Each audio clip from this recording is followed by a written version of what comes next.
Hi, this is Mrs. Neal, and we're going to talk about Shakespeare's Sonnet 73, which is part of English 2, Unit 2, Lesson 1, and we're going to discuss the imagery in the sonnet.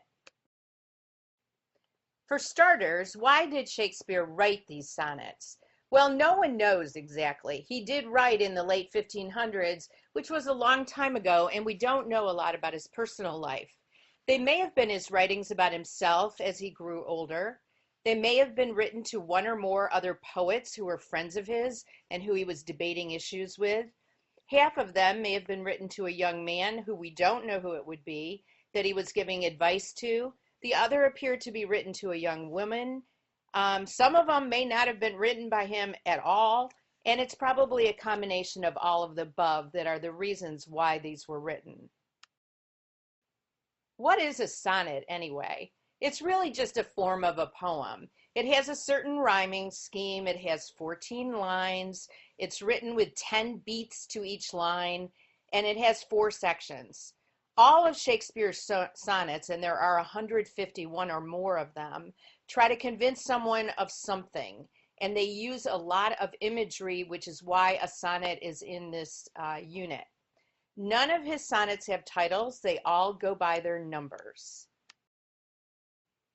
Okay, so I'm going to read the different sections of the sonnet, and I'm going to talk about the imagery that is in each section. Here's the first section.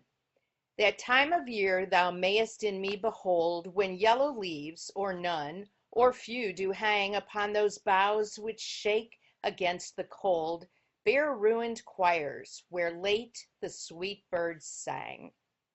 Okay, the words that are underlined are the imagery words.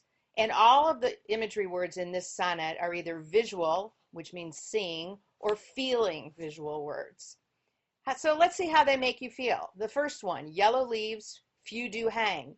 Well, that tells you that it's fall because the leaves turn yellow in fall and there aren't very many on the trees. And it also this part of the sonnet also makes you feel cold. He tells you that it's cold. The boughs which shake against the cold, bare ruined choirs where late the sweet birds sang. The birds have all flown south for the winter. Ruined choirs are just, choirs are gone. They don't have enough birds to hang around to be in a choir. So it's wintertime. It's cold, just like the weather we've been having here this week.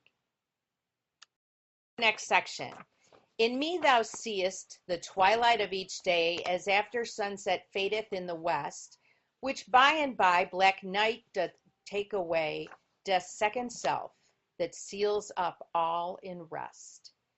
Here he's talking about getting old, but he doesn't just come out and say, I'm getting old, because that would not be poetry.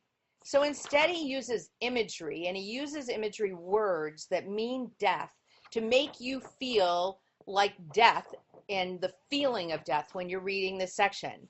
He uses this the phrase twilight of the day, when day, life is ending. Twilight is when the day is over. So he's talking about the end of something, meaning at the end of his life. Sunset fadeth. It's getting dark, the sun goes down. Black night, which is dark, you can't see. Black night always means death when you read about it in a poem or in a story. Seals up all in rest. He's talking about a coffin being closed and sealed up, and the person is going to be at rest or at sleep for the rest of their life. In me thou seest the glowing of such fire, that on the ashes of his youth doth lie, as the deathbed whereon it must expire, consumed with that which it was nourished by. This section is all about death again, and is feeling sad that he's getting old. He says, glowing of such fire. Well, fire, when you read about it, means youth, because youth is full with fire. Fire means energy and life. And he's saying, in me you see my youth. You see the glowing of my fire when I was young. But now I'm on the ashes of my youth, meaning my youth is done, it's dead, it's been burned up, it's gone. As the deathbed, that means where you're going to die, whereupon it must expire. Expire means die, consumed with that which it was nourished by. So again, he's talking about death. His youth is gone, it's expired, he's going to die, and he's sorry for this. So this is the last section, and he says, "This thou perceivest, which makes thy love more strong, to love that well which thou must leave ere long."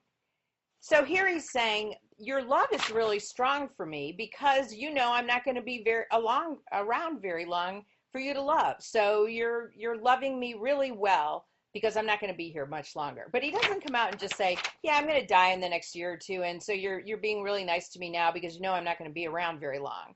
No, he doesn't use a lot of imagery here. He just uses fairly normal words and doesn't paint a big picture. But he is saying, and this is his closing remarks, like, "Thank you for loving me so much now because you know I'm not going to be around much longer. So in the end of my days, you are loving me well."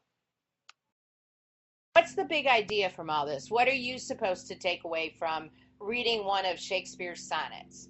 How about the following? Now you know that a sonnet is a form of a poem, that Shakespeare wrote them, and he wrote like 151 of them, and that sonnets use images to paint pictures for you so that you can feel what the author wants you to feel.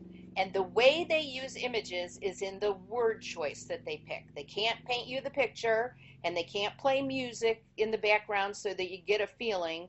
They have to use words which bring to your mind or your taste bud or your ear or your hand an image from what your senses are picking up. And that's it.